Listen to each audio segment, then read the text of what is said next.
And we are back from the break.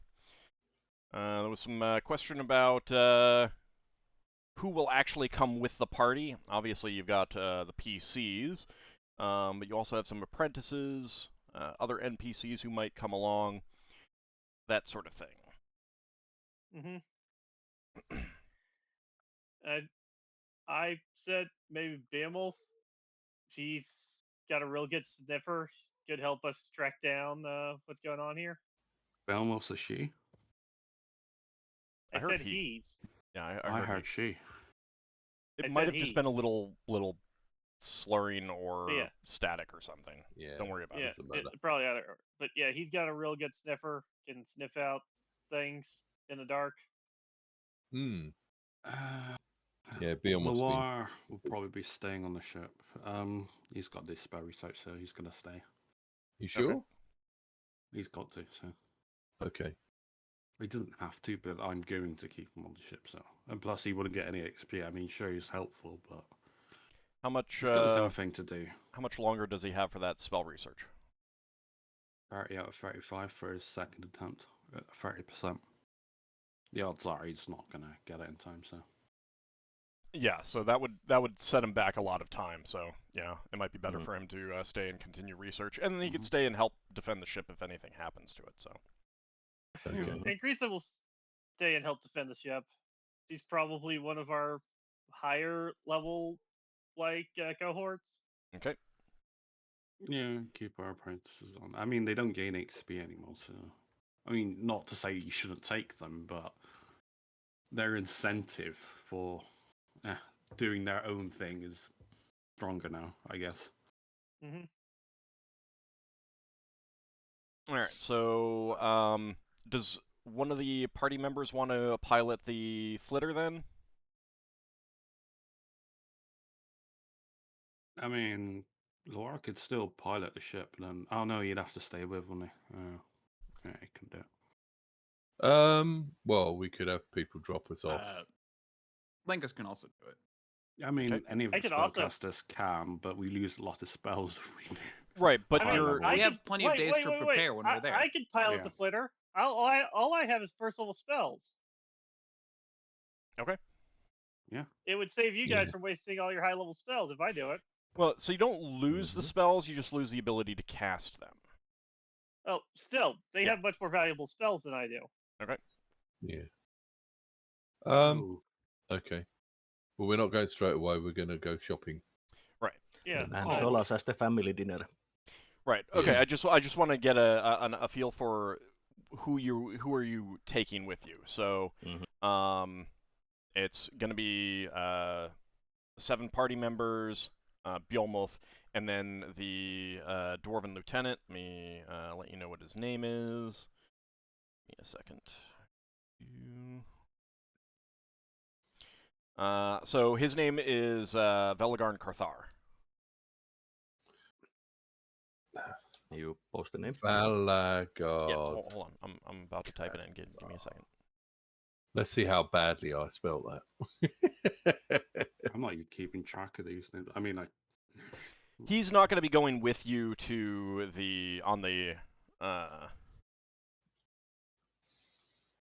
it's more Yeah, like he's- Solas's contact, if anything, because he's from this sphere, so it behooves him to keep track of this.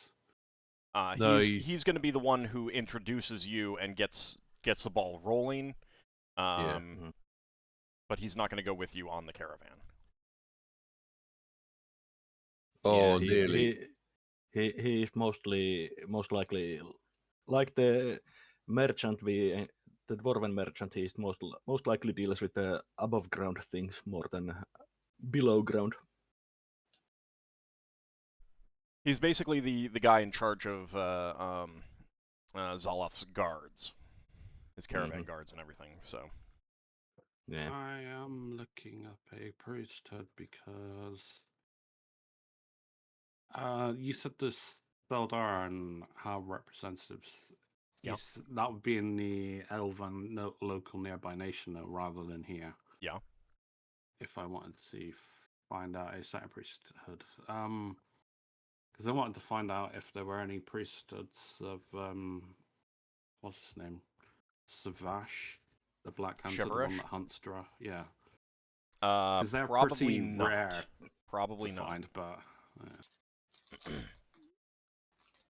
You really have to go searching for that. And considering is that, that like the considering that the specialists Drow have killing- been quiescent for quite a while, there isn't much call for it for his cult right now. Yeah, Savash, that's what I was thinking of. Well, yeah, but he's got like I was hoping that one of them might have like a scroll of Chevrish's infusion or something. Probably not. They would be very unlikely to give a scroll of their priesthood-specific spells out to non-members of the priesthood. I'm still a member of their power field now. They might have the scroll, but they would not give it to other than their cleric. State the reason as to why it would be used, that was all. I mean, it's not like Erevan's followers give their specialty spells on scroll to others than Erevan's cleric. And there's some like very specific tier spells that the priesthood of tier does not hand out. Like Yeah, so really imagine if fancy I level got hold 7 of them. spell. Yeah. Yeah, those spells might be on a scroll, but they would be very much kept under lock and key. Specialty priest. Well, how the hell do you pronounce that? Dwellafar Rafala? Oh Huh? god, that's a mouthful. I'm trying to figure specialty priests what they're called.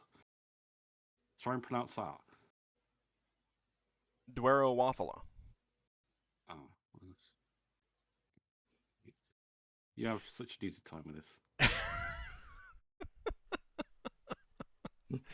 I mean, for one thing, I do come up with names for you guys to say, so it gives me practice to pronounce weird things. Oh, because one of my goals with this campaign now is to come up with names that you guys can't pronounce. Oh, you do that fairly often. I can barely pronounce a third of what you say. I know, it's beautiful. I thought your real goal was to teach people how to pronounce things. Well, I mean, yeah, but part of that is to have people not pronounce them right in the first place. Like that's the beauty.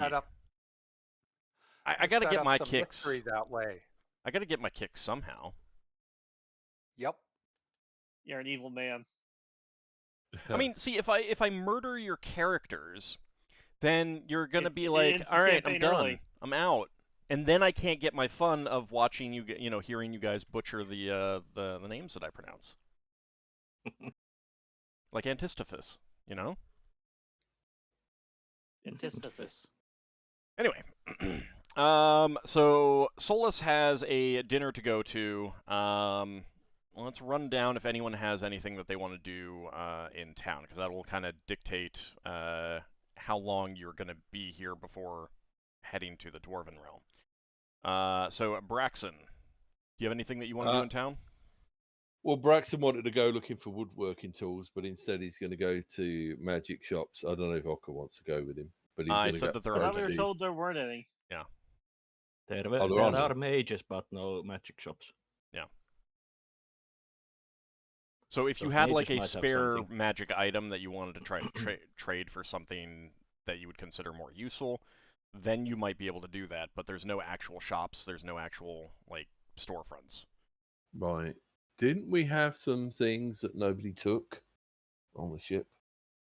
Yeah, we got like a 200 sword, the gambit, and a javelin. And that should be marked off. Laura took that. No, the spears on there for some reason. Well, you interested, Ockar? We could go talk to the wizards, see if they've got anything. You might be able to sell the gambus on to some elven wizards. Well, I'm not so much trying to sell stuff. I'm trying to see if we can trade for anything if they've Yeah, got that's what anything. I mean, there's nothing really I want right now.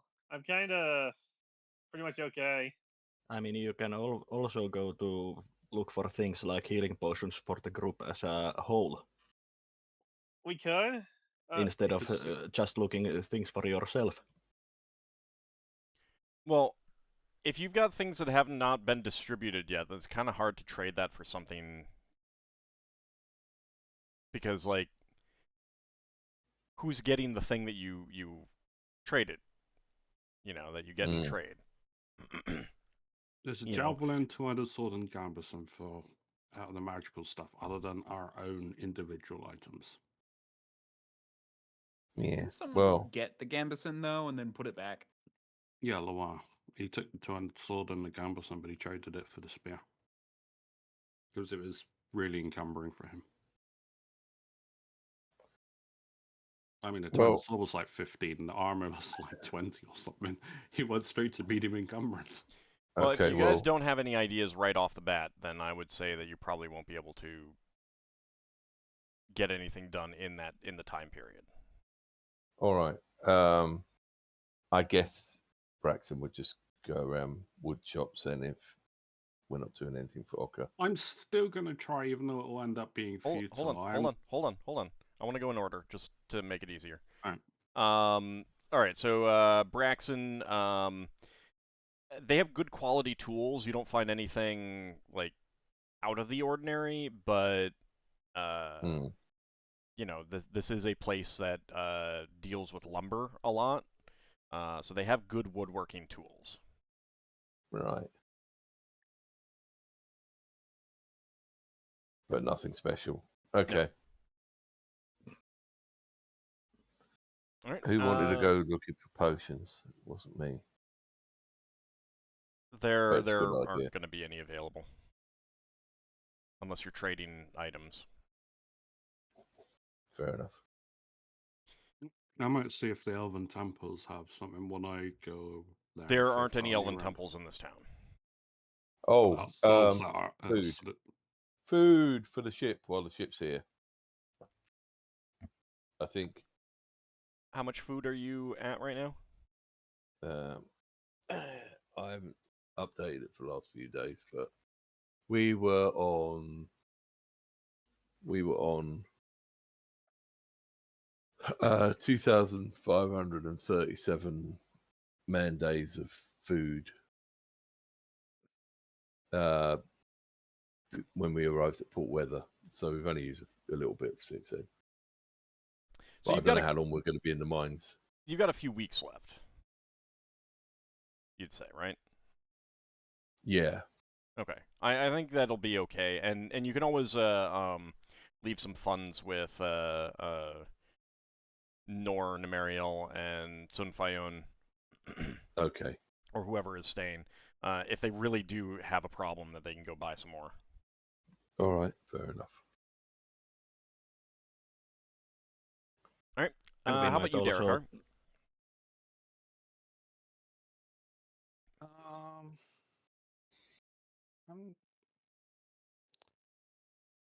I'm not sure what I want to prepare.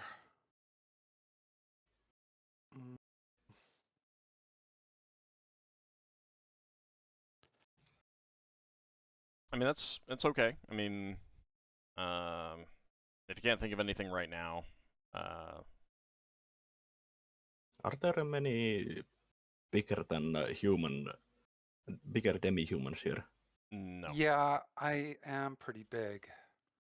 Yeah, they're not going to have too much in the way of... unless you wanted to commission something, they're not going to have too much that's appropriate to your size, unfortunately. Oh, as far as armor is concerned, I'm fine. I'm actually happy with the bandit. Okay.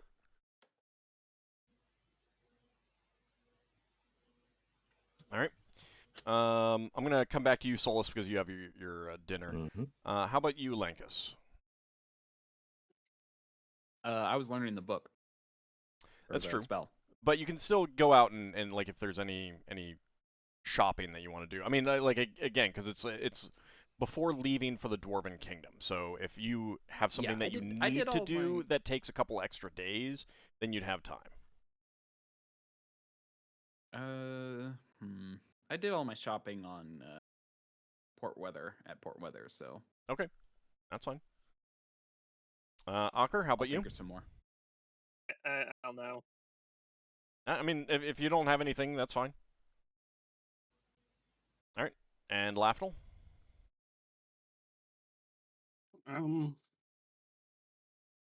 You said there might be the odd wizard, right? Yeah.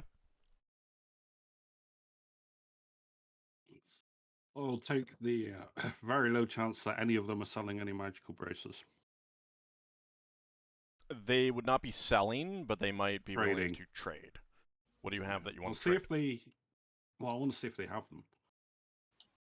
You tell me what you're willing to trade first, and I will tell you if they have anything.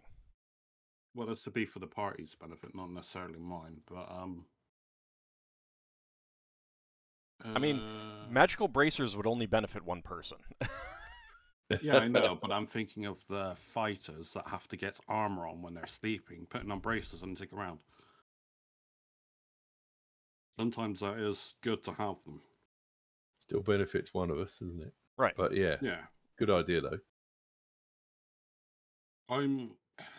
Like, so, okay. That's- So, in general, I do not want a quote-unquote party use item that only one person can ever benefit from No, at a time. they'll So- have the item. I'm trading. I'm going to see if I can trade the 3 magic items that we have in our inventory. Maybe some.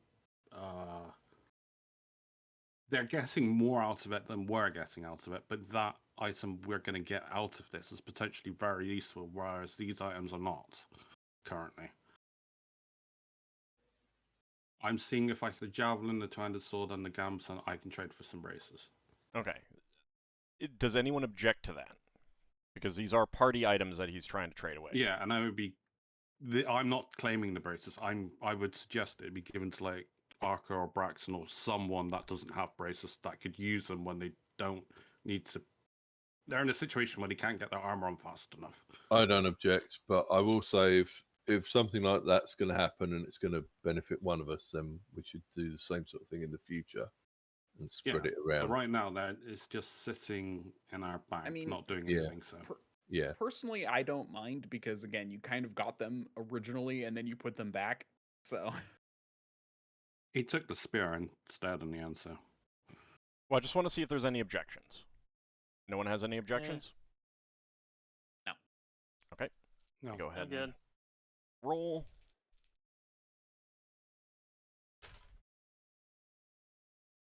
No. None of the wizards in town have any magical bracers that they're willing to trade for items that they are not going to be able to use themselves. yeah. Do any of them have any wands or anything? Because that could be useful for Lankas, considering he doesn't actually have a wand, No, I'm going to use that same roll for that. and they just don't have anything to trade, basically. Does any of them have like a scroll of teleport? I gave the last one to Solas. Scroll of Teleport I will roll again for.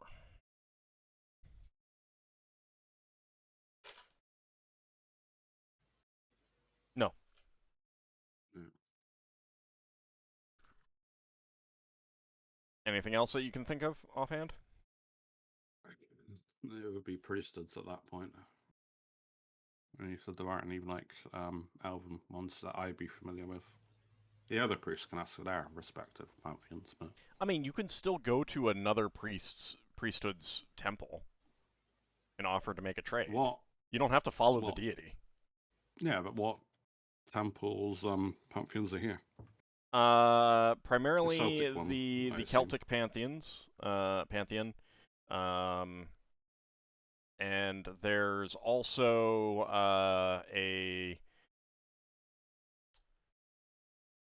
some small temples and shrines to deities that feel familiar to Ockar, but go by different names.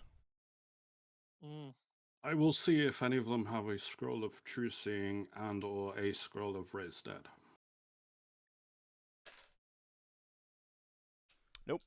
And nope. That's basically what I Okay. was going to do.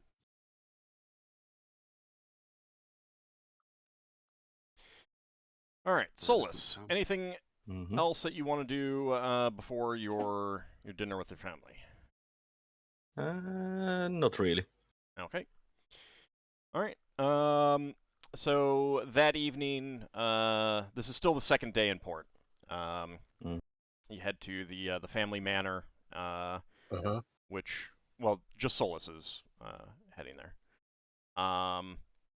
Which doesn't really look any different. I mean, obviously, like new plants are in the gardens. Your stepmother loves her gardens. Has a number of gardeners who do that, and they change it frequently with new plants and new flowers and things like that. And you have a lovely evening with your family, seeing your father, your uncle, his family, stepmother, some other extended relatives as well. You regale them with the tales of your exploits, and they are quite impressed. And you have a very, very nice evening and end up getting back to the ship very, very late. Because they have many questions, they have many things to ask you about. Suppose you didn't But is there anything sleep that on you the do? couch. Is there anything that you do specifically? Yeah, at some point during the evening, I would want to talk with my father and stepmother privately and give them the 3 matching golden goblets decorated with small pearls and faceted moonstones as a gift. Okay. They're very And appreciative of that. tell them that these are from our latest adventure. Your stepmother comments on how nice they will look anytime there's a dinner with other powerful merchants. And she will definitely be having them sent to the manor in the capital. Okay. Then, during one point of the evening, Solas would want to talk privately also with his father, just the two of them. Mhm. And specifically mention that he is planning on visiting first time his mother's grave and also contacting his elven side of the family. He says, "It is good of you to visit her grave. I do not know how well her family will take to your contact, but I wish you much luck. I Yes, remember from my time with her that there were some who did not approve of her adventuring and her friendship with us." yes. I because of that, when I'm done with this business with the dwarven mine, I would be glad if we could sit down and you could tell me everything you remember about her. Of course, my son. I'd be happy to. Thank you.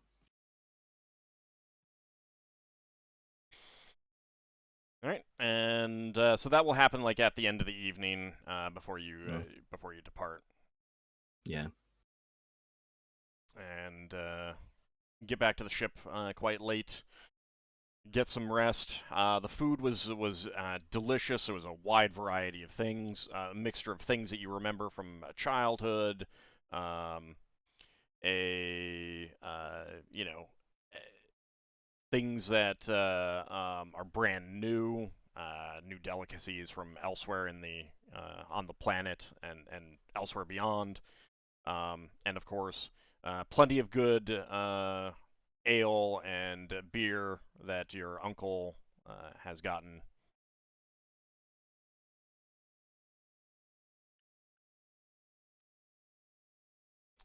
Let's see.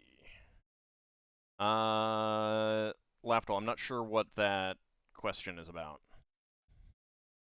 No, I was just thinking of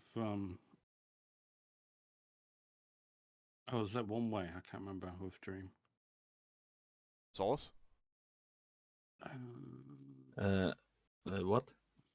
I was thinking that you two could share something with the dream spell or something, but I realised It's just one way. One way. Yeah, it's Sure. one way. I'm sure there was a spell that allowed to. It might be a later edition thing that allowed both ways to communicate with each other, and like shape a dream. I mean, there's a sending spell that allows two-way communication. No, it must be a later edition thing that I'm thinking of with the dream spell. Okay. It allows it both ways. All right, and Lankas, Solas told me that he gave you a wand of paralyzation.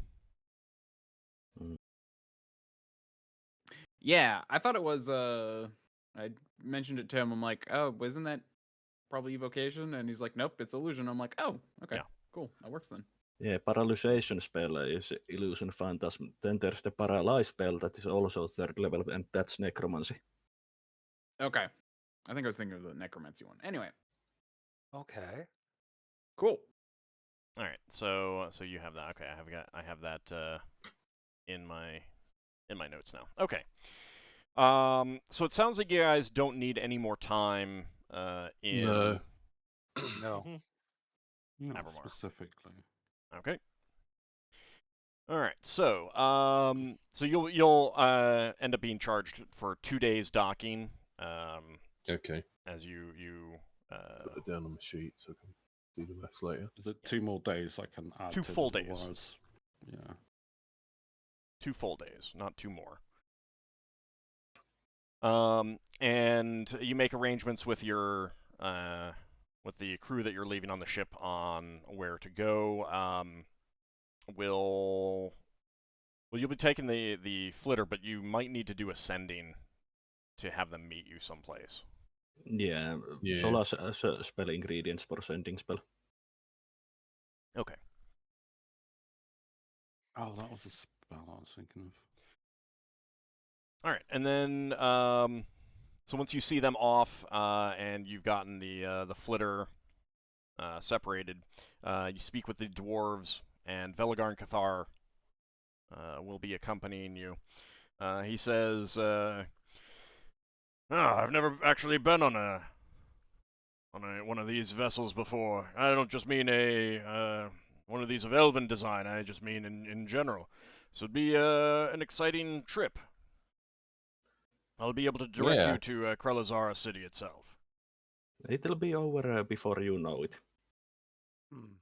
Yeah, I still remember my first time. It's very exciting.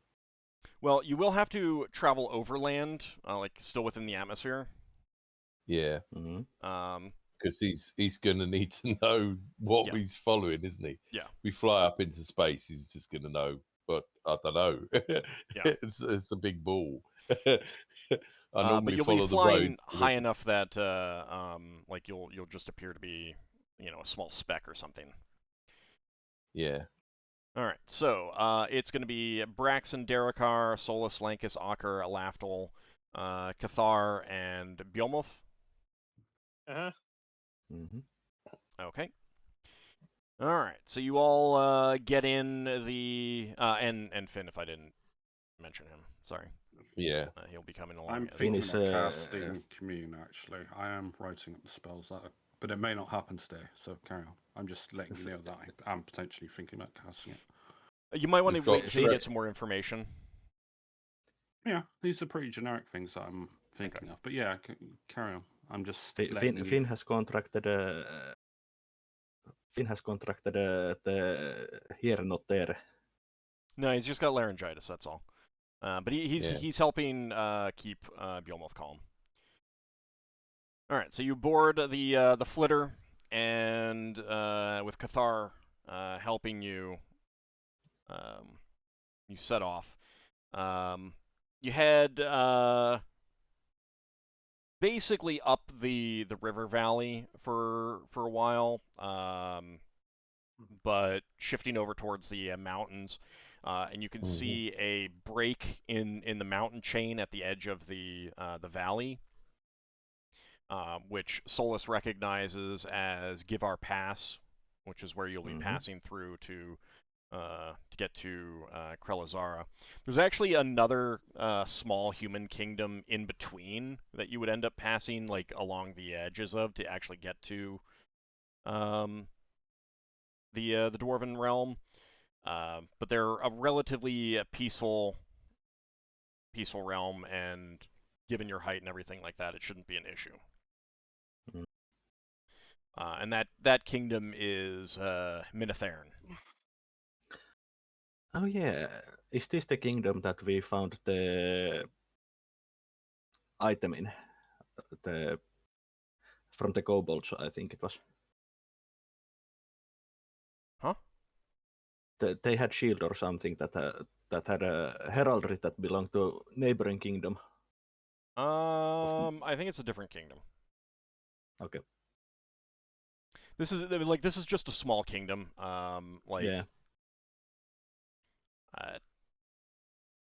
Really about the size of a like a duchy kind of thing. Yeah. And they're up in the mountains. They primarily do their own mining and shepherding.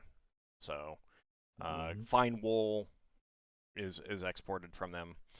They also have a really good copper mine. But you will be passing along the border with that before you get to Krelazara itself.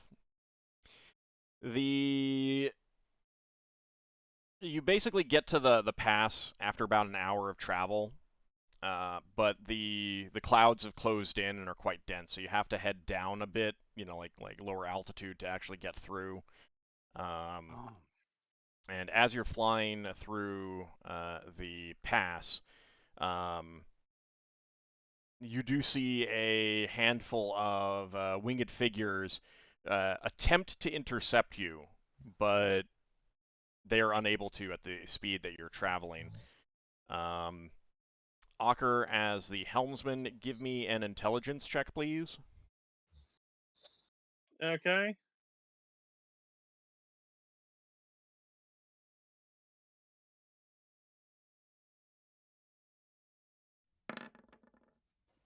Exact. Okay. They're roughly humanoid with wings, and they seemed gray in color. But you managed to outdistance them pretty easily.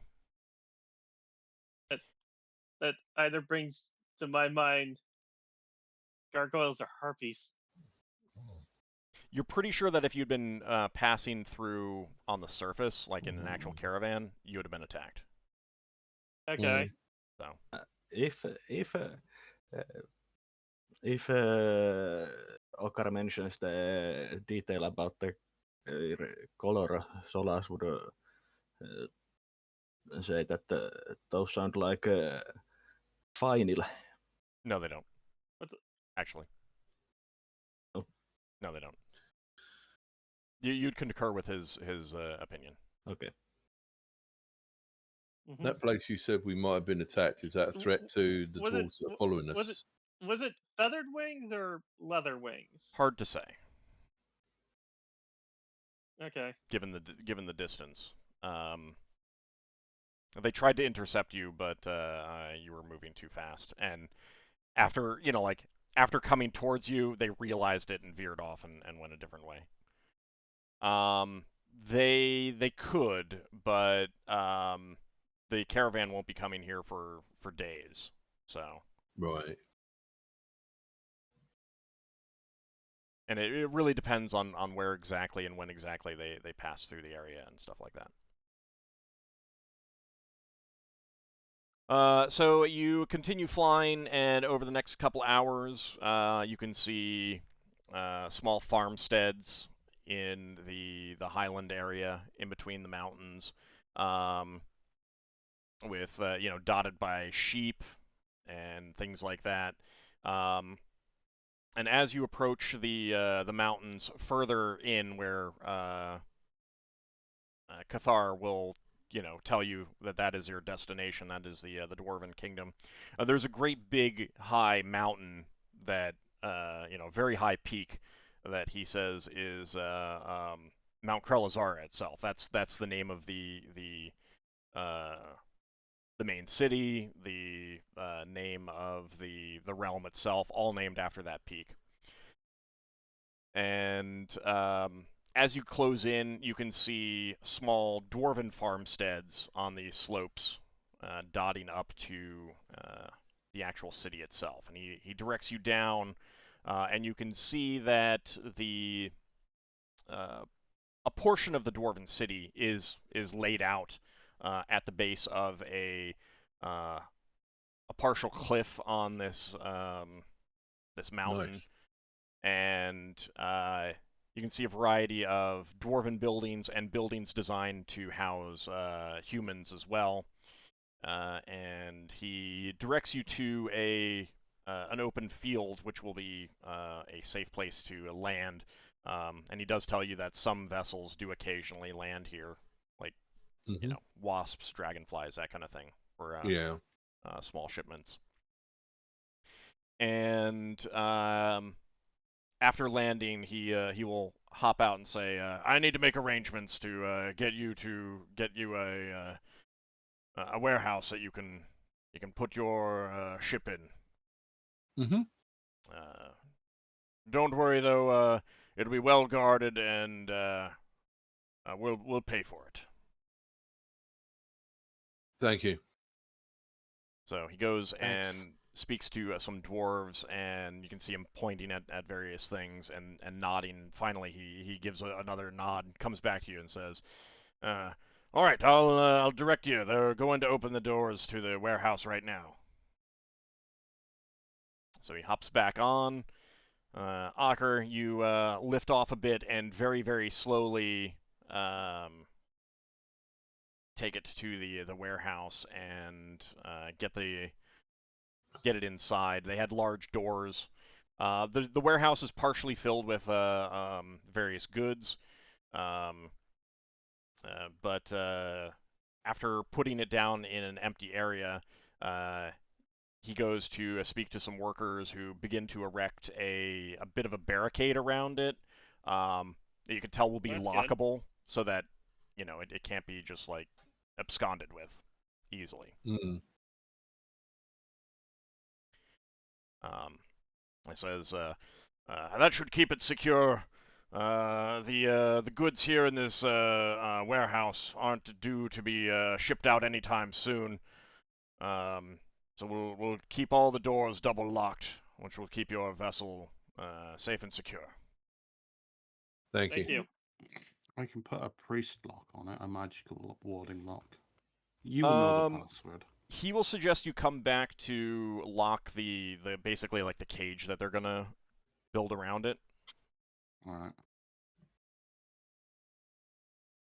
If you're amenable to that. For a cup.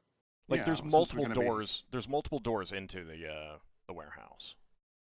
So you'd have to lock them all, and you don't own the other goods here.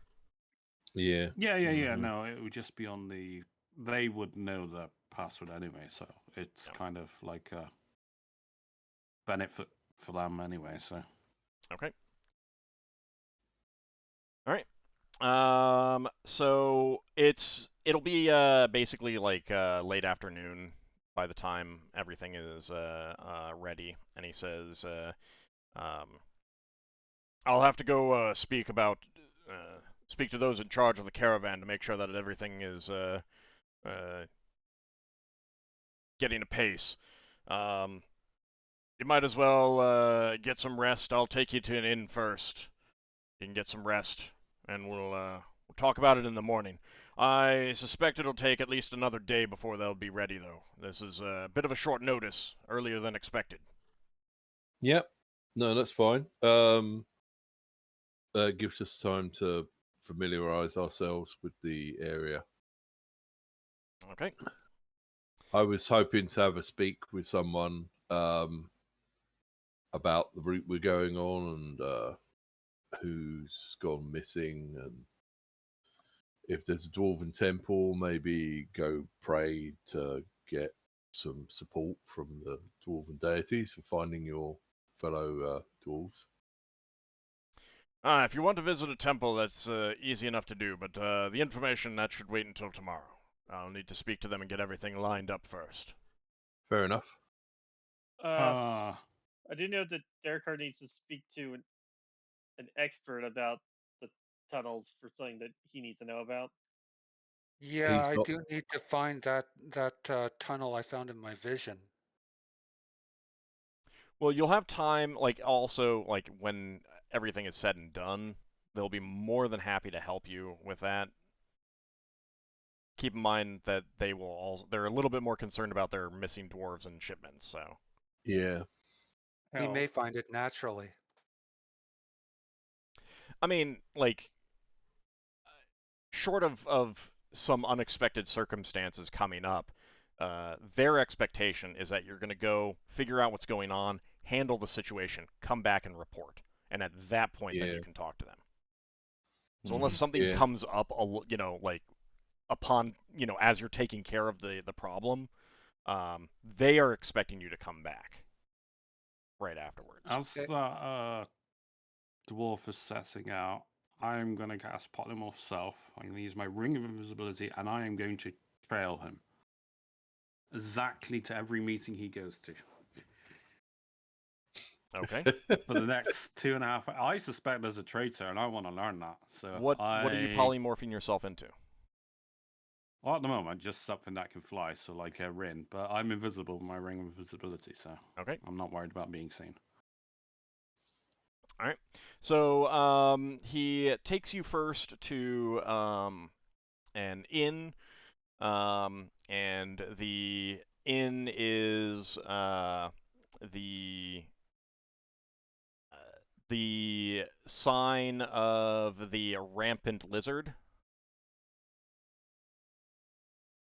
And it's an inn that's clearly designed to host humans.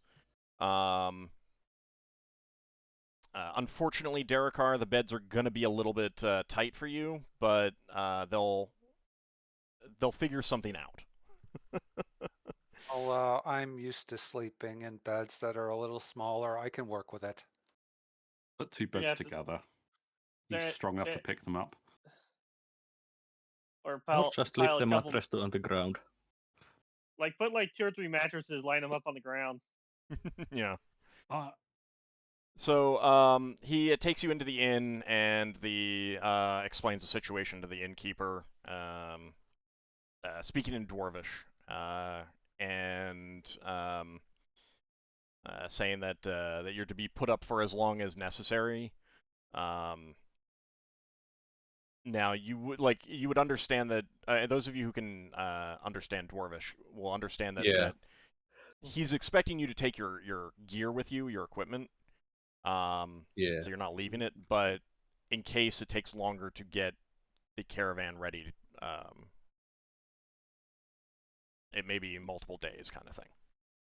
Yeah. So, and he says that the payment will be provided by the city government. So with that, he says, you're welcome to explore the city at your convenience. Do what you wish this afternoon and evening, and I will be back tomorrow to fetch you for a meeting. Is that satisfactory? Yes. Are you walking in the direction of the temples on the way to where you're going? No, but they're pretty easy to get. You can speak with the fine innkeeper here, and he can direct you. Thank you. I will do. So he then leaves, and Lafdul, you're going to follow him? Yeah, Polly. Okay. Braxon, you want to head to a temple? Yeah. Okay. I disconnected. I'm not sure how much you said or heard from me. I said I was going to polymorph and make myself invisible with my ring. No, I got that earlier. All right, so Braxon, are you looking for a Temple of Moradin, since he is the chief of the Dwarven Pantheon? Yeah, that'll do. Okay. So you are given directions. Anyone want to accompany him? Yeah, Solas would go. I'll go too. Okay. So Braxon, Darrakar, and Solas make their way to the Temple of Moradin. And the Temple of Moradin is actually inside the mountain. Oh, nice. Part of the city extends out beyond the cliff face.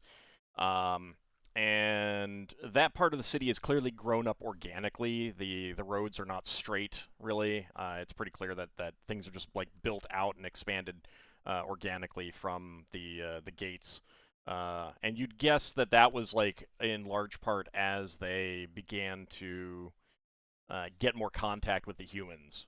It was like build out more of that way to accommodate them.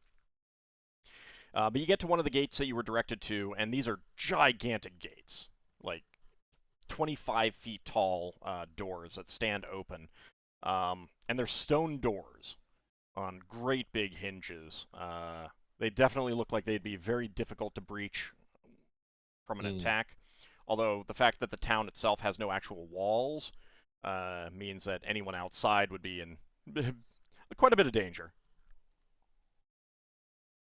But in terms of defensive structures, these gates would obviously serve very well. And there's a number of defensive positions alongside as well.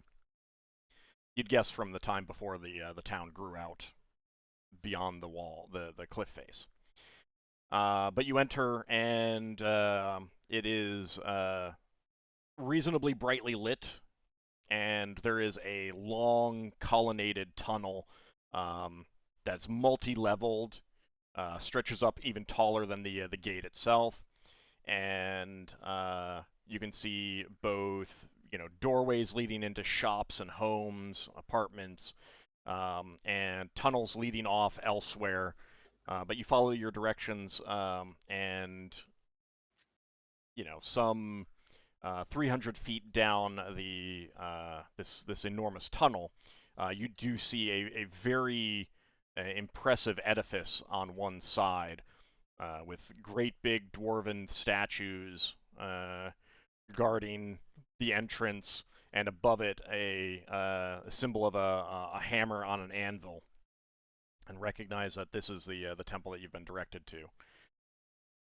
You enter into it, and it is lavishly decorated, more than capable of holding hundreds of dwarves in service if needed. And a young dwarf greets you upon entering and says, "How may I help you? Welcome to the Temple of Moradin."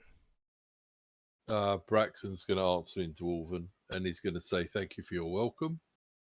My name's Braxon Miacc," and he's going to introduce his companions. And he's going to say, "There are some missing dwarves, and we've come here to attempt to find them and return them. And I was wondering if we could pray and see if we can get some guidance from your deity."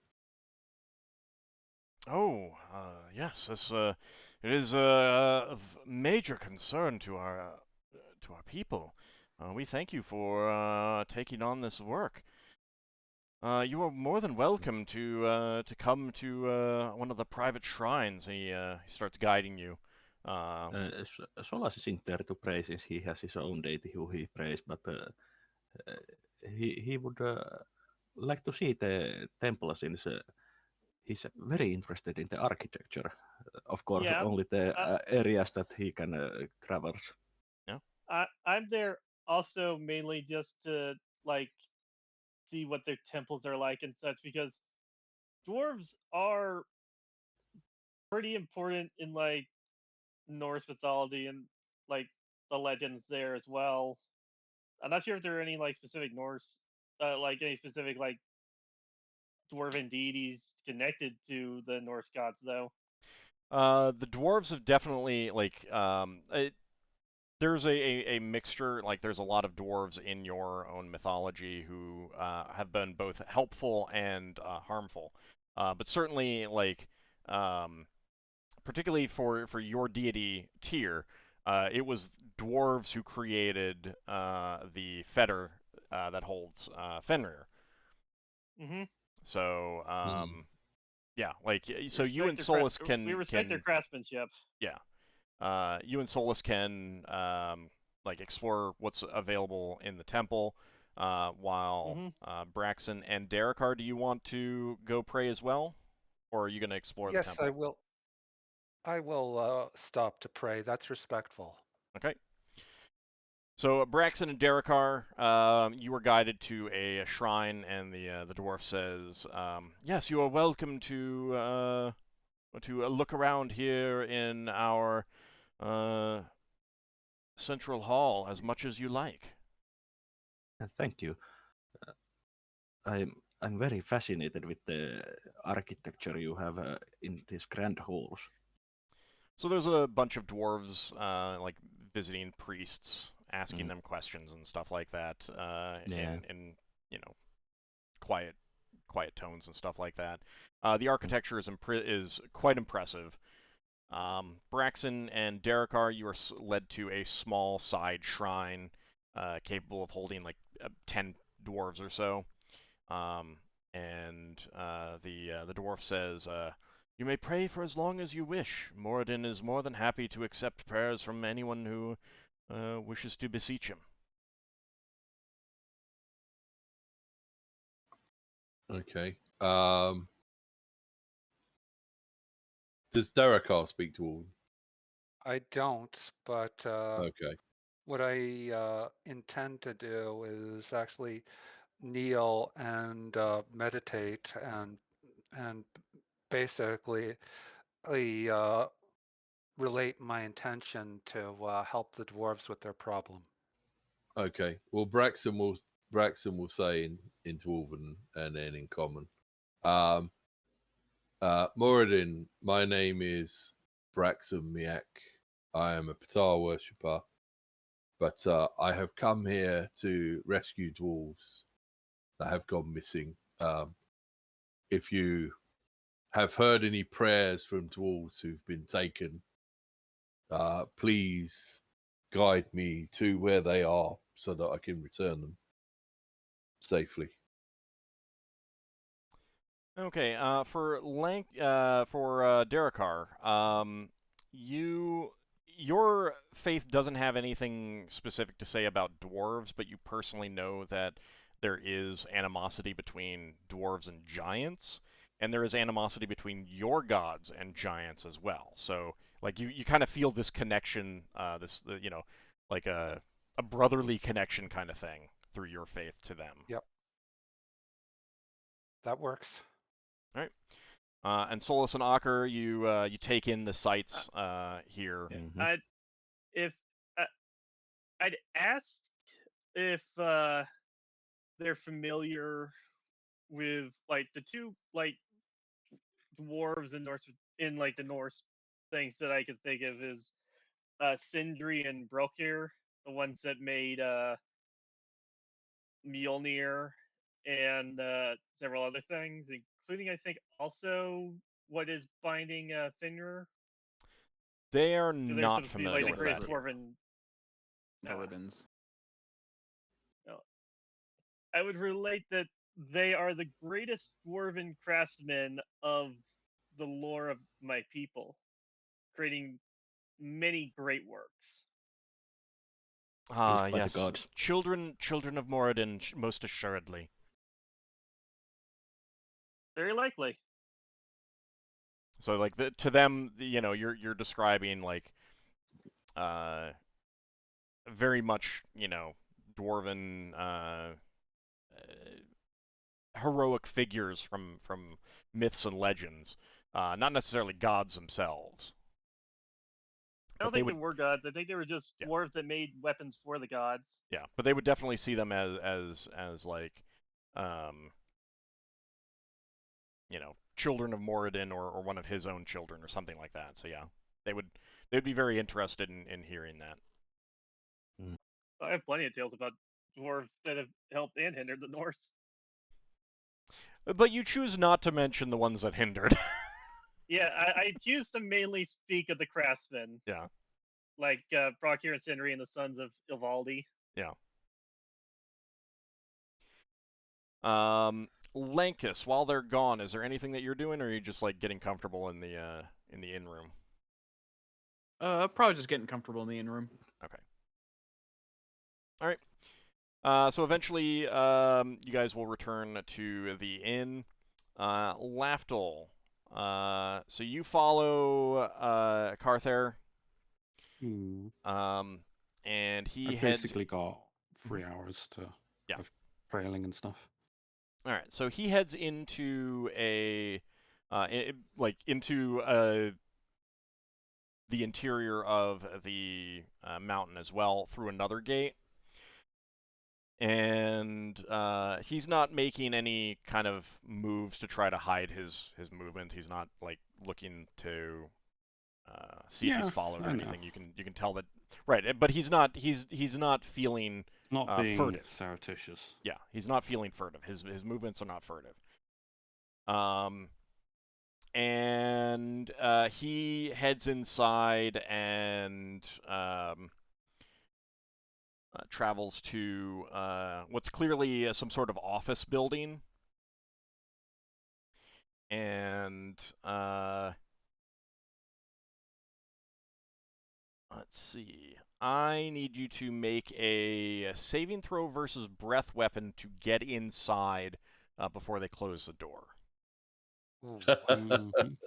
Otherwise, it's going to be a Lafdul Finn sandwich. Ren sandwich. Breath weapon. Thankfully, you can regenerate. Yeah, well, some things I can regenerate from. Yeah, that would be a mess. Technically, does my armor help me that I'm wearing? No. Aw. I didn't think so. Alright, breath weapon is a 13. So It's not like you are wearing it while you are. I fail by 1. Okay, so you try to get a burst of speed to fly through the Rins door. are pretty fast. They are, but like you don't want to be I slam noticed into the door. either. So you try to do a burst of speed to, and you also, I don't think you, well, actually you might have the full movement speed. I don't remember. It doesn't matter. Unfortunately, the door does slam closed right before you can get in, so you do smack against it. Boing. Well, there wouldn't be much of a boing. I mean, there's going to be some damage, but More I'm not going to be concerned about it because you can regenerate it. just regenerate it. Yeah, no, I would. Depending on how stunned I am, I'd probably try to see if there's a gap that I can go under, like through a mouse form or something. Failing that, I will shrink myself even further. I kind of just imagine Lafdul hitting it like a Lazi's character, get flattened for a second before springing back. Pretty much. Totally. Pretty much. It doesn't look like there is any, like the door is very finely crafted. It is very tight. This thing impervious or something? No, it's just like you can't polymorph into something small enough to get under there. What, It's even basically if I master shrunk crafted. myself to like the size of an ant? I can make myself I'm not sure if you 90%. can make yourself I've that done it tiny. before. It's extremely well, well crafted. I'll see if there's another way around, but if not, then I guess I just lost my opportunity. There isn't another way around, but there is a window. It is glass. Like it is a glass window. It is closed. But you can like perch on the windowsill and look in. Yeah, I'll see if there's anyone in there. Okay. So you see him meeting with a. Oh, he is there. Yeah, he went in, and you can see into it. It's a large office. Hang on. I'm potentially going to change form into a pixie. I know. Basically I can cast spells as a pixie, and this has no material component. So I want to potentially find somewhere to cast Mind Read. I'm outside on the window, so I assume it's shut, so it's going to be sealed and it's going to be quiet. Yeah, but you're on a main thoroughfare. Am I? Yeah. Oh, an invisible pixie chanting some words. I'll take it up to chance. Okay. Live a little. Maybe a cat takes notice of me. Ethel ends up being eaten by a tiny little cat. All right. Let's see. Do. I wouldn't be Okay. so dumb. I try and cast it a little bit away from the window because I can just fly and cast it. So It's let me variable describe what semantic. you see before you actually All right. decide to do this. So the office inside, you can tell, like, so the window that you're looking in is not the room that the door leads to. There's clearly another room, but you can see Carthair in there. And he is talking to someone who's sitting at a desk, a dwarf sitting at a desk. Clearly an official-looking figure. He's dressed in black that is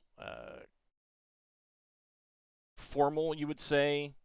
Not like a uniform per se, but it definitely is something denoting his position. So you're concluding that he's probably some sort of government official. Mm-hmm. And like his desk is cluttered with documents and papers, and all that sort of thing. And he give me a wisdom check, please.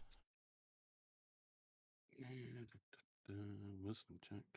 Oh, it should be easy. I say that. I failed dex checks with an 18 dex before. Speaking of, yeah, it doesn't matter what I rolled. Lafdul jinxing himself. The angle is wrong, and you're not familiar enough with dwarves to get a read on his emotional state. Yeah, well, I was hoping to use magic, so. Yeah, I wanted to give you information that you would get without magic first. So you're still going to try to cast a spell? Yeah. Okay, who are you casting it on? Carthair or the guy no, at the desk? No, I just cast it on myself. I don't have to cast it on a target. But you have to I try just to read. Who are you going to try to read then? The government official first. Okay. This dwarf is extremely stressed out. And and there's a 20% chance of revealing the character class if they have one. You're definitely getting that he is very exasperated, very short-tempered right now, because things are going badly for him. You basically just get surface thoughts beyond that? You did not get character class.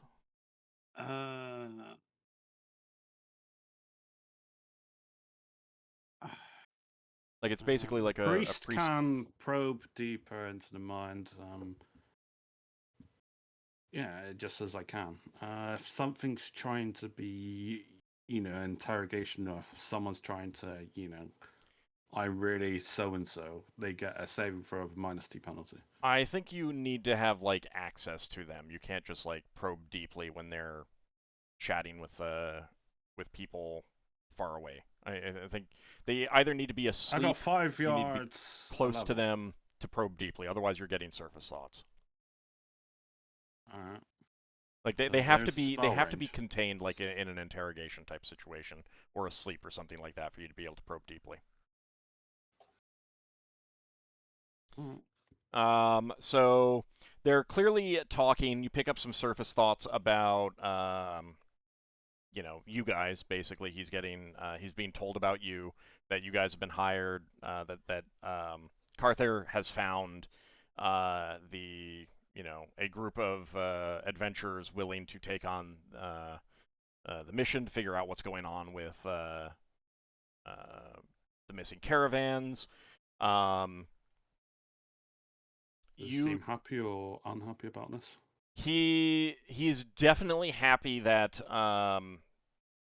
there's an element of like, oh, finally, hopefully they can take care of this. This is so, if this goes on much longer, I don't, blah blah blah kind of thing. So he's relieved, but also like you can tell that Skeptical. he's not expecting much right now because he hasn't met with you.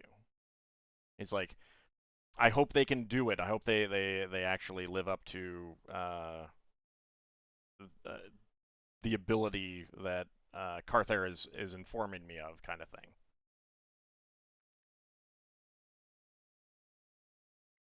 Anything else that you're kind of looking for? That you might try to notice, anything like that? More recent events he might be withholding from his lieutenant. If there is, like, he's not thinking about them. Alright. I'll just switch to the lieutenant if he might have thought of anything. I doubt it, but Okay. He is his surface thoughts are similar. It's about you guys and informing this individual who's, you do get the name of this guy, Vorgan. And it's basically just, you know, thoughts about you guys being able to take on this mission, and also Vorgan doesn't look very good. He looks even worse than last time. What do you Kind mean? of thoughts. You can tell that that Carther is like, this stress is really getting to him. Hmm.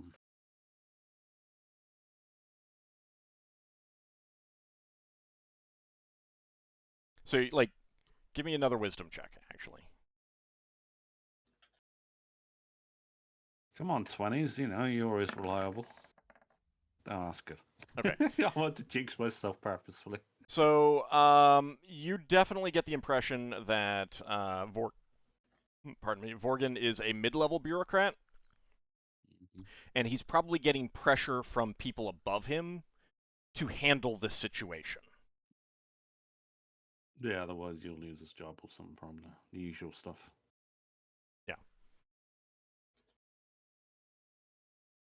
But you don't notice, you don't pick up anything that, you know, any like, I mean, you can't hear the conversation, so you're not picking up anything where someone is intentionally thinking about hiding a thought or idea from the other person. It says I can detect surface thoughts of any creature in range, so is there anything in that ring that otherwise... You don't see anyone else in there, so it's like without an idea I sense of the minds. But without an idea of who they are, like, there's not... Alright, yeah. Because, like, there's dozens of people passing back and forth behind you right now. Yeah, I've only got a range of 45 yards, so...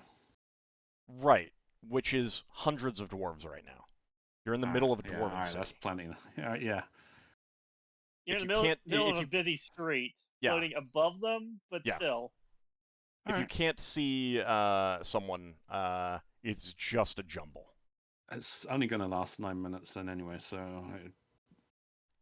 9 rounds, so at some point I'll probably end up carry on talking. I'll just watch and see if anything is unusual when they depart, or, you know. Okay. So after about 40 minutes, the meeting does end, and Carther does make his way out and back out onto the street. I will follow. Okay. How does Carther look like he's got a predictable path going on in the direction he's walking? You have never been here before, so you don't know where he's going now. No, I mean, is it like an open street? You walk up the road for like another minute or two, so I can catch up with him if I stay here for like another round? Or would I risk losing him? You have no idea. Alright, then I will stay with him. Yeah, I mean, like, he could turn at any point because you don't know where he's going and you don't know what he's planning to do.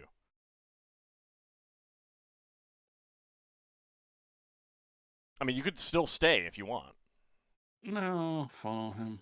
You know, he might lead me onto someone else, so... a person of interest, so I've got like another couple of hours, so I'll under.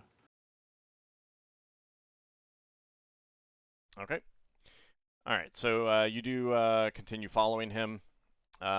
He makes his way deeper into the dwarven city. And he goes Question, to. though. Mhm. Do I think I'm going to get lost? Once he turns off from the main thoroughfare, yeah, it is pretty obvious that you might get lost. Will you, won't you? Do I Like, know the name of the place that I'm staying? yeah. If you can, Was there if you can get back to any- the main thoroughfare, you can get out. All right, yeah. As long as if it gets to the point where I think I'm going to lose track of the main thoroughfare, then because I've gone through too many streets, and I'll just have to stop following him. I'm not trying to get hopelessly lost, but I'll give myself up to an hour of finding my way back at most. Okay. So I've got like an hour or 20 minutes of still following him, but I want to give myself at least an hour to find my way back.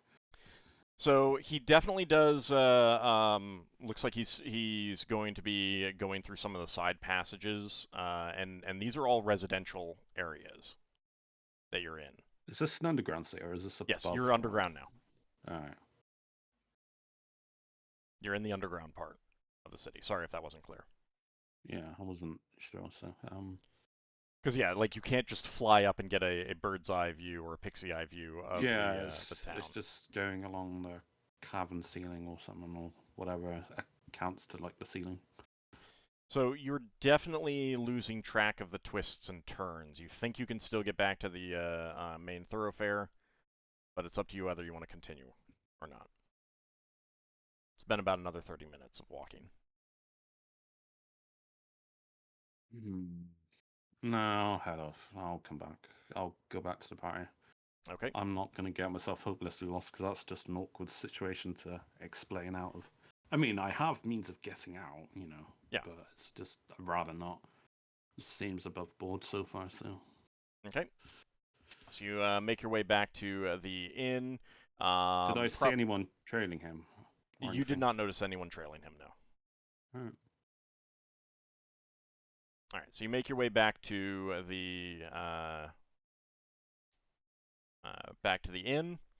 I think that Braxon, Solas, Ockar, and Darrakar would be back by then as well. Yep. Mhm. Yeah, probably. Okay. So with that, it's getting to evening, so it's very late afternoon now. Sun is definitely, just like on the edge of the horizon. Uh-huh. The inn does serve meals, so you can have a meal and get some rest, unless there's something else that you guys want to do before sleeping. No, I'd reiterate that I followed our friend, seeing if anything was not above board, as it were, how this happened to us previously. Smart. But, Right, there was that time with the demons. yeah, and when he started going through the caves, I was like, yeah, this is so out of my element. I'm not a dwarf, I'll get lost. And I mean, I want to get back at a respectable time, not like in the middle of the morning. So one thing that you'd be able to tell him is that where you left him off was clearly a residential area. Yeah. You were flying by doors that occasionally were open. Someone either coming and going, or a pair of dwarves gossiping through the door, and you could tell that they were living quarters and things like that. So either he was going to someone's quarters or he was going to his own. Mm-hmm. Is your best guess? guess? It's the thing with it's also the thing with when you're being controlled, you may not necessarily be aware that you are being controlled. You just. Yep. I hate Should've that let me know. disconnections. Yeah, you should have let me know you were doing that. I would been able to help potentially. Yeah. Why, you can change form now, can you? I do have polymorph self actually. Oh. Yeah. Well, Although I didn't prepare it today actually, so. the useful spell to have. I always have one most times. But I did prepare invisibility, so. I have a handy ring. That means I don't have to waste magic on I Well, lucky think for you. think when you said about meals when we came back, Braxon would ask the bar staff if there's anyone in the inn who's lost anyone recently in the patrols. Yeah, that's a good shout. No. You from traveling around, you can tell that there are thousands of dwarves in this city. Like it's a city Right. of dwarves. And this outer Yeah. part has a lot of humans This- as well. Right, so it's not the sort of place where they would be staying. Yeah. Okay. And those lost were all soldiers. Yeah. For the most part. So they have their own place where they go. Yeah, they'd either have barracks or they'd have quarters. You know, if they Okay. don't actually live in this town, they just they come here, join the caravan, and go, and then they're like where they're assigned or something like that. Then they'd be put up somewhere by the military. Yeah. So yeah, they're very worried about the situation, but they don't personally know Yeah. anyone who's lost. Okay. All right, so you guys get some rest. Mm-hmm. All right. So the next day, not super early, but in the early morning, you would be greeted by a dwarf in a military uniform, and he says, "You are the Company of the Broken Sword? We are. Yes. I have been requested to lead you to Vorgan's office for a meeting." Good. I'll follow you then. All right. Thank you for coming. So he guides you to the same place that you followed Cathar to, Lafdul. So you'd recognize it. And you were led Yeah. into through the door that slammed in your face. Mm. I give And it a slight kick as I go past. Door is Lafdal's nemesis. and there's obviously a dwarven secretary inside who immediately waves you into the office. Braxton says thank you in Dwarven. They nod as they continue to work on some paperwork of some sort. And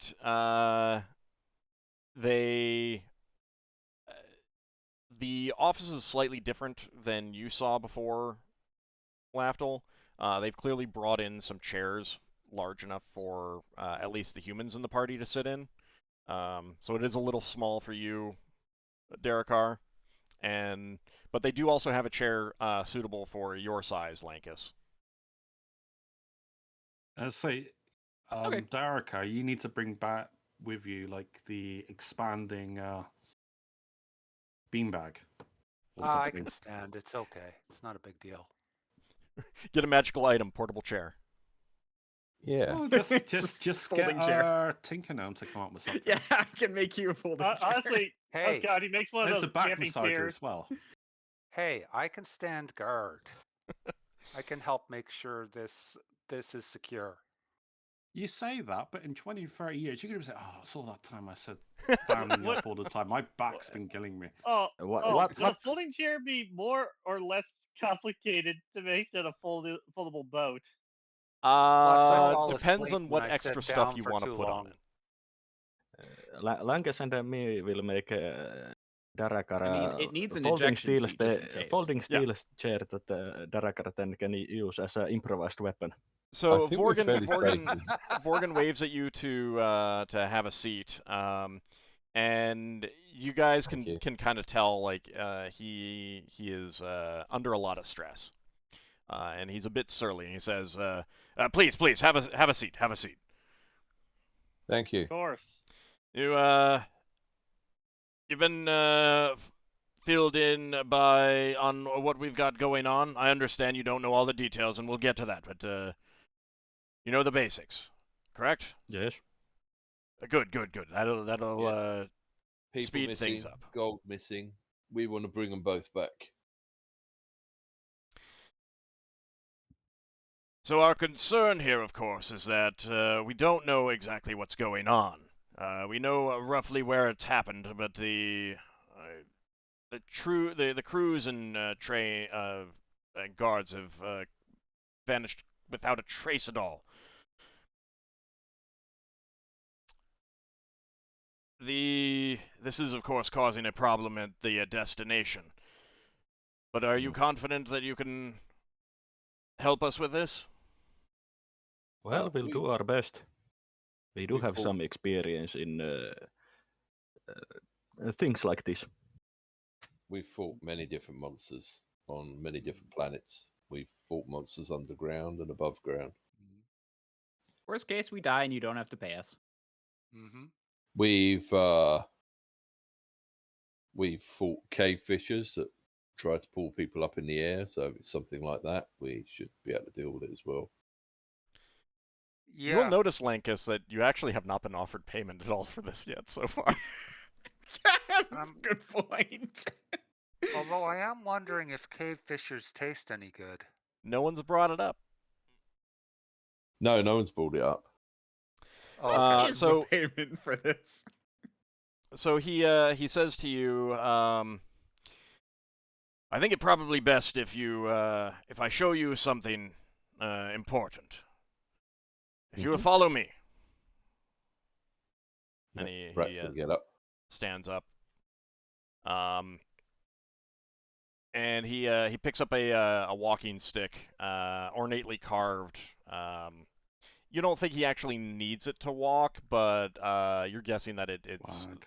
kind of a status symbol, Yeah. or maybe a symbol of office or something like that. And he leads you out of the office and through a door in the back of the first chamber.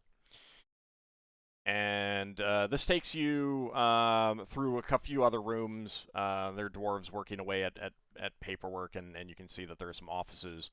But then it leads you out into a corridor in the back. A few dwarven guards form up behind you as you leave, and he leads you through some public pathways for a little bit, but then you get to a large gate, obviously large enough to bring some cargo in and out.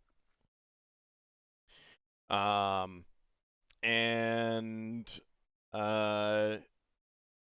passing through here, you enter into a very large area that's clearly a staging area for cargo deliveries and things like that. And inside there's, like, you could kind of hear it outside, but you couldn't really make it out. But once you're inside, there's a lot of noise. Not just the noise of the, workers moving carts around. And this is a very large area, very high ceiling, and everything like that. But there's a sound of machinery too, of some sort.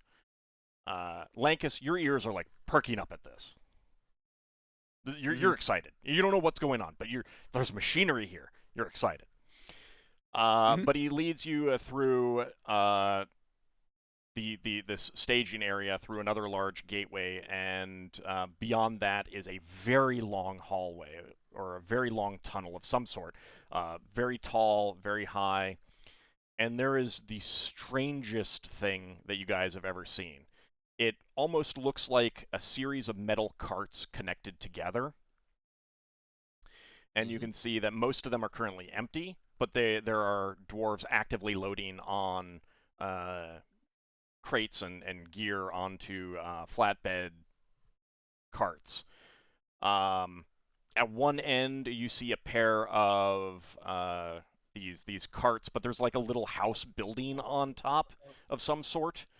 And at the other end is a pitch black device, cylindrical. There's a little cylinder sticking out on top, and a little platform at the other end with a pair of dwarves clearly working on some device, and right behind it along this long series of carts is a small cart filled with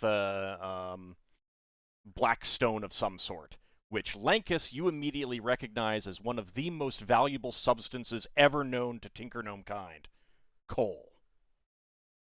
Oh. And these carts are all connected. They all have metal wheels, and it's very weird. They're all sitting on solid pieces of metal that are straight and lead out into darkness. Lankas, give me an engineering check. Okay.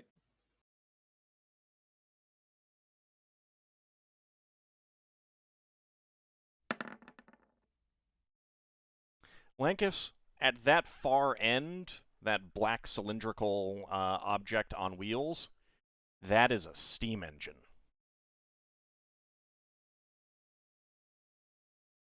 Lankas at this point is kind of like drooling, his jaw's a little open. Oh, you are excited. So, Vorgan says, this is what's been going missing. Oh, This is our Is it caravan, our automated caravan. This is quite the piece Oh. of engineering. I've never seen anything like that, quite like that in my life. No, you have not seen... Well, you've seen some things kind of similar, but always in Dwarven ports, and they always fill you with dread. Except for Lankas, of course. They fill Lankas with excitement. Solas is also curious. I think So, the Tinker Gnomes might have adopted some kind of like monorail spin-off. so Oh God. when you say this has been going missing, does that mean you've been building a replacement every time? no, we have a series of these. They run along these metal bars here called rails. Right. We have guards riding them, and the whole train has gone missing. That's very Every piece impressive. of equipment. This is what's so strange. And this is what we very need you to strange. guard. Oh, this is making me think of the Final Fantasy VI on Stealing some on the stealing- train. stealing something like this is not an easy feat. This is what is filling us with so much concern. I can definitely understand, especially since it's happening within your heartlands. So needless to say, the powers that are at work here are pretty tremendous. Now, since you've come in, we've gotten work going to load up the equipment as quickly as possible. Mhm. Here you can see that at the front. That is the engine. I don't personally know the details of its workings. We have dwarves skilled at maintenance of that and running that. He points with his stick at the flatbed carriages that are being loaded with gear. This is what holds the supplies. And then those two, he points at the box-like structures on the last two carriages. Those are crew compartments. Guards will stay there. We've modified one of them to be more accepting of taller creatures such as yourselves. Mhm. We need one of those at the end for all times. It is for braking purposes and safety. But if you wish to put the second car at any other point along there, you can do so. So he basically immediately starts talking to you about the logistics that they've got going on. You're going to be accompanied by some engineers, a sergeant who will be in charge of the guards, and 20 dwarven guards. So that is going to be a total of 24 individuals who will be riding there.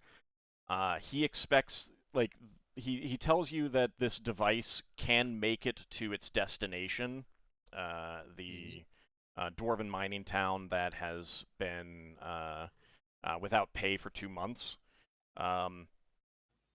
If they're lucky, they can make it in a day, but it tends to take a little bit longer, especially if they get unlucky, if there are delays along the way. Those aboard will be able to tell you exactly at what point they know they last saw the this caravan, this automated caravan. But they're going to leave the planning of everything up to you.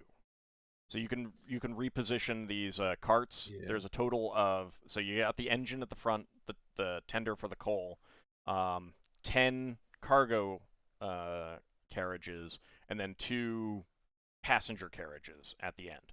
One of those has to be at the end because that has a brake on it, and they will not let you move that. If you want to put the other one at any other point along there, they will let you. They will reposition that. Okay. Are we able to move between the caravan compartments? Yes, looking at it, like, since you don't know what it's going to be like when it's moving, it's a theoretical thing right now, and he'll tell you that yes, you can. But keep in mind that the flatbed ones are going to be loaded with cargo, so it's not going to be the easiest thing to do. But he does tell you that the caravan needs to make frequent stops to take on new water. To most of you, you don't understand this. Lankas is like, oh yeah, of course, that makes sense. We have means of magically creating water if that speeds things along. It drinks water like a horse? Yes, that is something that you can think of. Absolutely. Lankas will pat you. Lankas will pat you on the arm and be like, "It's okay, you don't understand." Solas is absolutely fascinated by this thing. Ockar can't even begin to comprehend whatever the hell this is doing. He's just gonna think of it as a big metal horse. Yeah. Yeah, nor can Darrakar. He has no clue. Lankas is chomping at the bit to like want to go and talk to a technician. He like wants to go and like question them, but he also knows he should be here and like pay attention. Yeah, so there are 2 engineers at the front who will operate the device. There's one at the back with the brake, and then the soldiers can be positioned basically as you want, essentially. Since this is going to be like they're going to leave the distribution of troops up to you. I am going to get you to a, let's see. Viagra, I don't think any of us are nearly strong enough to suplex this thing. Not even Darrakar. Nope. All right, Yeah, let me 19. Let me go ahead and get you guys onto. This is a fun map for you to have made.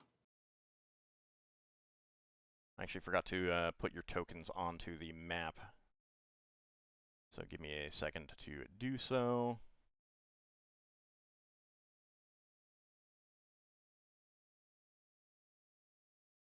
Well, this might serve as inspiration for a spell that I was thinking of for Lafdul, but he needed to have like an in-game experience to see how he would manifest the spell. Is the spell Iron Horse? No, it was just like a traveling, like a stagecoach kind of thing.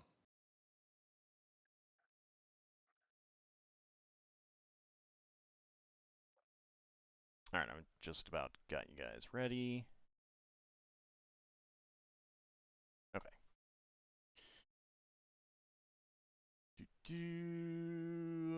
And there. All right, and drag you guys to it. How black is the smog when it's running? Oh, great. I love the fact there's a rail system here. So I've put. Oh, it's underground, isn't it? Oh. Yes. At least like what you can see so far. Let me just move your tokens into a little cluster right now. Yep. How many times does it take to transition between cards? So, like, some of the cars are already loaded with cargo, and you can see that there is empty space at the front and end of each of the cargo carts. All the cargo is like strapped down, so you basically have to climb over it if you want to move from cart to cart. But there is flat space for and railings for someone to stand and hold on to at the front and back of each cargo cart. The dwarves, their typical positioning right now is to have a single soldier at each one of those. And then you have at the very end the two cargo compartments where the majority of them are. And if there's any problems along the way, basically they just pile out and go to where they need to along the train. And the final car does have another engineer who operates the brake. The carriages are tight. Ignore the exact spacing and on where your characters would be, but keep in mind that they did say that if they have good luck and things go smoothly, they can get to their destination in a day, but it might take longer. Damn. Meaning that you are looking at hours of riding this thing. So you want to be positioned in a way that's going to be, that you can be at for a while. Hold on, let me go with questions one by one. Braxon, do you have any immediate questions? So if the people have been defeating this by somehow breaking the connections between these things, and the break is in the back, that means that it can't stop. So the engine itself has a brake as well. The brake at the back is if there is a connection break, they can stop the remaining cars. Yeah. They'll tell you. Okay. I think maybe we should put the other car straight after the engine so that if the people attacking are trying to split the vehicle in two, we've got fighters with the two bits. Okay, so that's an idea that you have right now. Darrakar, do you have any immediate questions? I am wondering if we will be in a standing position or seated. I can manage standing, but it does depend on how fast this thing is and all that. So the carriages at the end, they do have benches in them. It's going to be like uncomfortable and tight, but you can sit down if you're in one of those. Okay. If you're on guard on one of the cargo platforms, then you would be standing. Now they do tell you that the caravan will make frequent stops. It does have to get more water, as they say. Okay. So at any of those, even aside from trying to get along the thing while it's moving, every time they take a stop, you can reposition if you want. Okay, because I need to stand when I'm on duty. If I'm sitting, I'll fall asleep. Solas, do you have any immediate questions? Yeah, if the trip takes longer than 1 day, do you have specific spots for where you stop to rest, or? Yeah, if they believe that it's going to take more than a day, there is going to be a stop along the way that they will put in, and there will actually be an inn there for you to sleep at. Okay. Although they do not have human beds, so they will have to make do. But another thing I have is a suggestion that is pretty much like Braxon to put another crew compartment behind the coal cart. Well, they don't have another crew compartment to add, but they can move one of the two crew compartments. Move the other crew compartment behind the coal cart. Okay. Yeah, I was actually going to say kind of the same thing.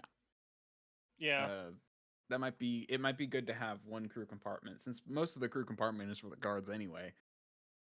Well, one of them had the one that is not the break has been modified to be more comfortable to you guys. Like you can still be in the other one, but it's Yeah. like got a little bit higher ceiling. The seats are a little bit higher, that kind of thing. I still think that one should be up in the front. Sure. Lankas, do you have any specific questions? Lankas has a million, but as far as I go, Diamond Worm as Lankas, do you have any specific questions? Because obviously, um, yeah, like Lankas is going to be pestering them with all kinds of like technical details, but I mean, Solas is also interested in the technical details, but now is not the time about asking those. how much? How much is on each cart? What I'm like wondering. I mean, they're going to be piled with a couple feet of equipment, and then they're all tied down.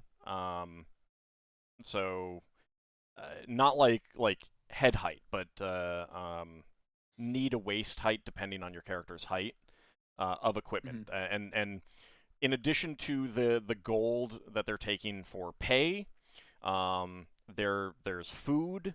There are mining supplies. There are items of like personal equipment items. There are that there's cargo to be then sold on or given to merchants there to be sold on to the workers at the town that you're going to. So it's a wide variety of equipment and supplies. All right, Ockar, do you have any questions? Sorry. No. Okay. Lafdul, do you have any Well, questions? actually, Oh, yeah, go ahead. Actually, did they explain how these carts disconnect? It is a system that Lankas will immediately understand. Solas would need an engineering check to understand, and the rest of you is probably going to be beyond you. Okay. Like there is a latching mechanism between each car that connects them. All right, Lafdul, do you have any questions? He wants to see how traversable it is on the rooftops. Yeah. So He's the gonna try climbing cargo on them. right. So the cargo cars don't have rooftops. They're piled with like crates and Oh, they're boxes that are tied flatbeds. down, covered in canvas and tied down. And as I said, it's about knee to waist height, depending on how tall your character is. Like you don't know how it's gonna be when you're actually moving, but yeah, like you can get on top of that, get across it, that kind of thing. For the carriage cars with the little structures on them and the benches inside, there's doors on either end you can walk right through. Yeah. Yeah, I'd imagine it's going to be a whole lot of trying to traverse up and down. I got polymorph, so worst case scenario, just polymorph up and down. How fast does this thing move once it starts moving? They tell you numbers that go over your head. You don't really Is have... it faster than a horse? At full gait. Gallop. Probably not faster than a galloping horse, no. That gives me an idea of what to work with, so. But you're pretty sure it'll be Basically, it would faster than a horse-drawn cart. Yeah, it'd be, if I jumped off, it would hurt, basically, if it was mid-running. Oh, yeah. If you ask, like, what would happen if I jump off? The Vorgren will be like, don't.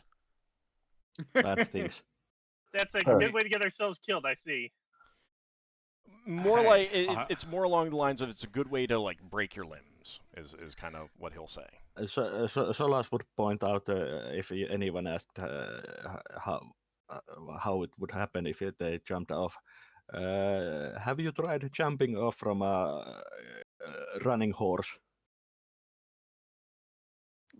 Probably fallen off Probably not. something from home. Oh, I there was the time I did that really crazy thing from the sky with Behemoth and that dragon. Oh, you almost got knocked off. You were still in the stirrups, so weren't you? Yeah, I Have you ever almost been got in a knocked off malfunction? there, fell to my death. Have you ever been in a malfunctioning gnome launcher? Yeah, that's actually a good example. Yeah. I wonder what would happen if I were to levitate No. while this thing is moving. No, I'd but stay in position. No, but I was in a giant mechanical gnome Spelljammer ship that was shaped like a scaver. So basically, you get the impression that it will definitely hurt if you fall off or jump off from. I assume my tumbling would help now. Yes, it would. Tumbling would help. Braxon, did you have an extra question? Yeah. How much roof clearance do we have for jumping between these compartments? Like in the Is there tunnel? enough? Yeah. I'm thinking if somebody's trying to fight us while this thing is moving, we might need to move between where we are and other bits in order. You won't need to worry about the height of the tunnel. I Okay. suspect That's good. we all need to keep ourselves a hand free to hold on to something while we're fighting. We can't use our shields. Or at least don't plan to. I mean, if you fight on the thing while it's moving, I mean, you're definitely going to be suffering some penalties. Yeah, so I'd suggest keeping your hand free. It might even, depending on what we face, be better idea to just stop the machine and disembark to fight. Yeah. Who knows? Whoever we're going to encounter isn't going to have too much time to think about it. They're just going to stop and it seems all normal. They kind of have to adapt as much as we have to adapt to them. So there'll be an element of surprise for them, whoever or whatever is causing this train to... While the other crew compartment card isn't being adapted to us, I would suggest that we most likely will be splitting some of our party members into that card also. Oh, fine card and a rare card. So keep in mind that you can change your positions every time the caravan stops. But Braxton's initial idea of putting the second crew compartment right behind the tender, anyone disagree with that? Or have a different suggestion? No. All right, so it sounds like everyone is good with that? Yeah. Mm-hmm. Yeah. Yep. Okay, I will go ahead and move that. Give me a second. I so want to try so. Can I get the dwarves to just get this thing just to move a tiny bit? No. They're loading. Oh. Keep in mind, like, you're not in this tunnel right now. This is just an example tunnel and a tunnel that I will use if you get into any random encounters.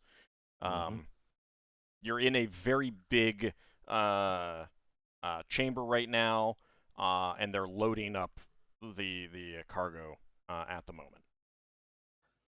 But yeah, I would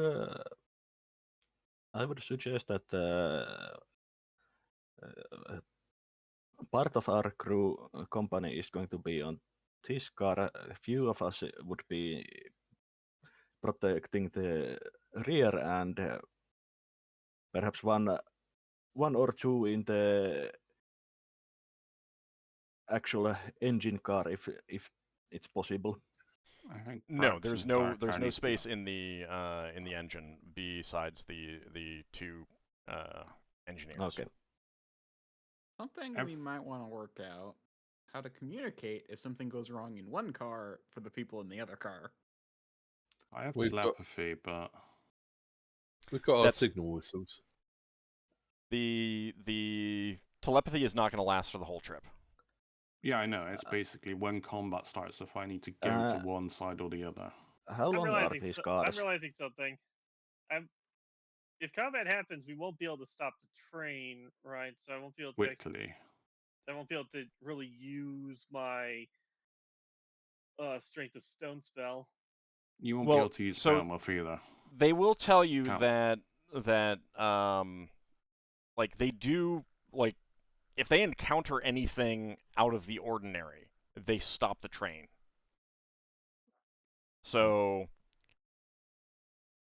you know, the likelihood of actually fighting on the moving train, they would consider relatively minor. I have a question. There was a question. Well, first there was a question about the sizes.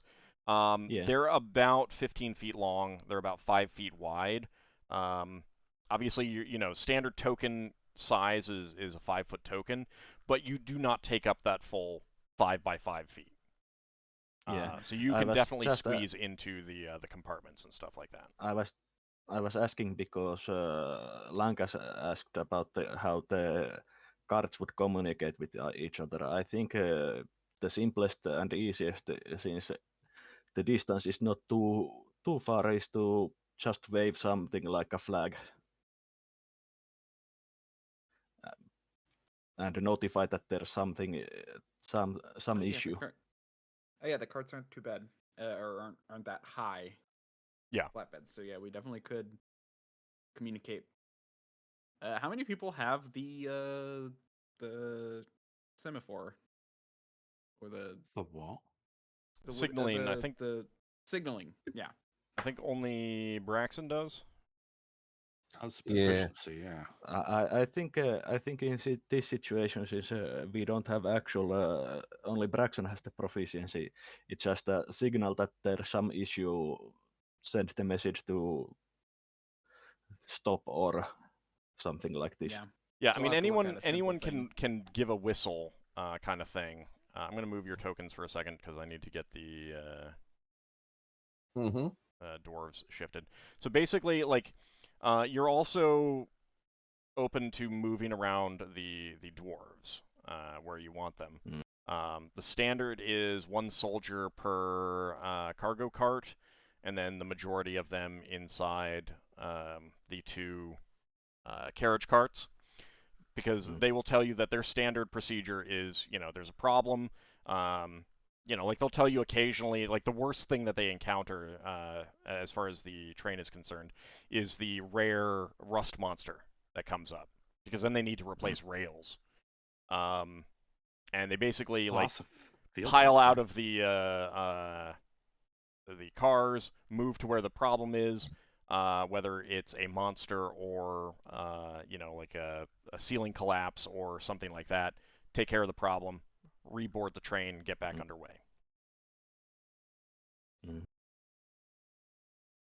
So you have the ability to change positions of dwarves if you want. Like if you want 2 on each of the cargo compartments, cargo cars, you can definitely do that kind of thing. Mm-hmm. Honestly, don't think that's necessary. I think just splitting up the team a bit is more important. Although, actually, okay, here's the question. Because he mentioned that the back cart is more dwarf-sized, meaning Lankas will probably be in the back one, but anyone else who goes in the back one will probably be uncomfortable. Yeah, but they're all, like, even the one that's been modified to fit you guys better is still going to be uncomfortable. And you can always still be in this outside spot of the crew compartment. Yeah. That's basically just empty space to stand or sit. Yeah. Well, not much sitting. There's no benches.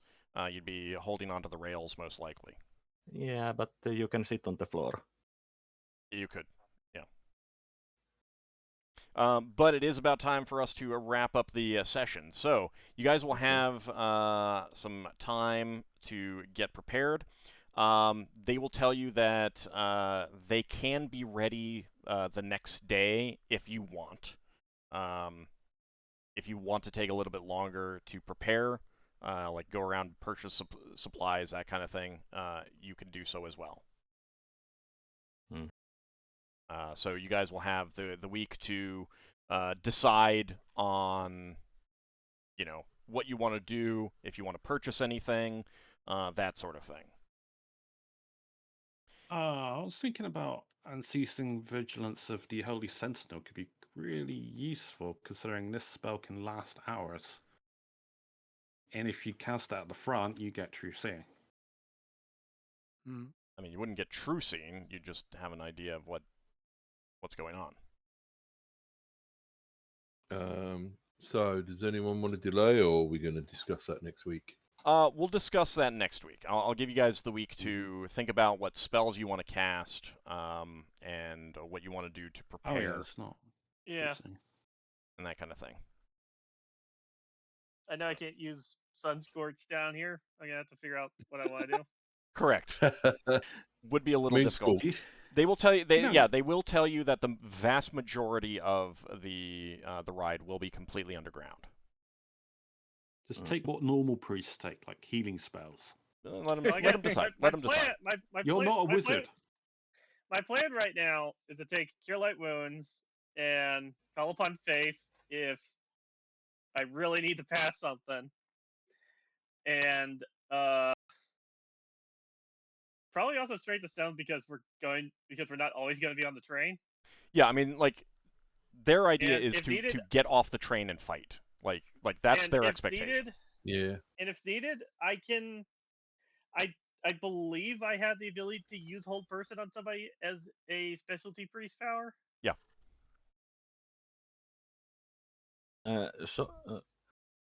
Since this trip was coming, Solas would have prepared an unfailing endurance to cast the day before we leave. So okay, that's going to be all stuff for next week. Honestly, Yeah. Mm-hmm. like discuss it amongst yourselves. Decide what spells you're going to take. Plan out what it is. Again, you're looking at probably 1 to 2 days of travel time on this device to get to your destination, barring whatever is causing the caravans to disappear to happen, kind of thing. Yeah. So, like I said, if everything goes completely smoothly, they can get to their destination in 1 day. When they get to the point that there is an inn, that's when they'll make the decision on whether they can actually push and get there. Okay, so let's go ahead and start divvying up some experience points. XP. So that is going to be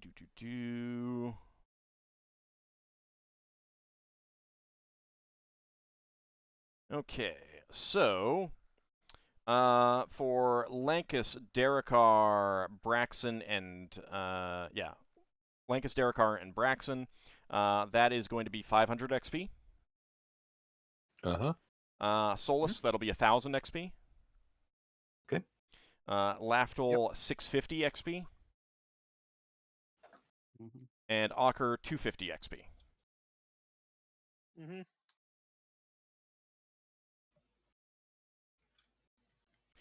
And when we come back next week, the party will have some decisions on what is actually, what kind of plans they want to make for the trip. You might want to think of some basic contingency type things. If X vague event happens, what do you do? And you're welcome to. We might also ask me about, if you want some more information during the week about things that would happen, we also might want to discuss the potential payment. Yeah. Because it did come up that we were never Yeah, promised this is- payment. I mean, Solas's dad was just like, hey, these guys have a problem, and you're like, hey, maybe we can help. Okay. Yeah, that just means Solas owes the company for this favor. All right. But I assume no one's going up a level.